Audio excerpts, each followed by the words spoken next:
I once lied to a client and it made me $20,000. Here's what happened and what most freelancers completely miss about pricing and lying for that matter. I was living in a half unpacked bedroom of my buddy's house in Sherman Oaks. Then I got an email from a client that I had done occasional social media work for, some graphic design stuff.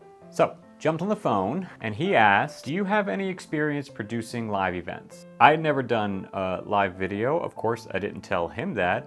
And just like that, I was in. But then came the moment that would change everything. The next question out of his mouth was, how much do you think this will cost? Now, most freelancers would say what feels safe in this situation. And that's what I almost did. 800 bucks, sounded reasonable. Cover rent, groceries, a little left over for activities. But something inside me wouldn't let me say the number. The words that came out of my mouth were probably 20,000.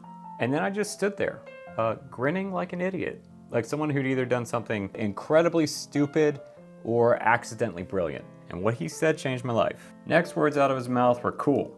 Book your travel, send over an invoice for the deposit. Just, okay. And in that moment, I realized something that most freelancers never do. Clients don't buy time.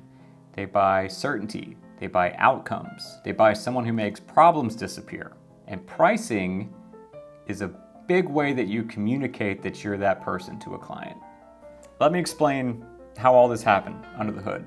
If I had said 800, he would have assumed I was an amateur. And rightfully so, 800 bucks wouldn't have come close to covering what was ahead. If I had said 5,000, might have tried to bargain. But 20,000, that signaled that I had done this before, that I knew what was coming, and that I could own the outcome. It's marketing. It tells the client, you can trust me with this. And that trust is often worth more than any deliverable. And yes, I'm aware of the irony that I'm telling you about winning this trust with a story about how I lied. We're gonna get to that in a minute. Put yourself in the client's shoes. Imagine for a moment that you need to hire a freelancer to solve a very important problem for your business, like a do or die problem, the difference between you making a bunch of money this year or your business dying. Do you immediately seek out the cheapest option? You'd make the assumption that the more expensive option is probably going to take this problem as seriously as you are. All right, about the whole lying part. I'm not making this video to give you express permission to go out there and start lying about your capabilities. I knew, given my network at the time, that I had the means to go and get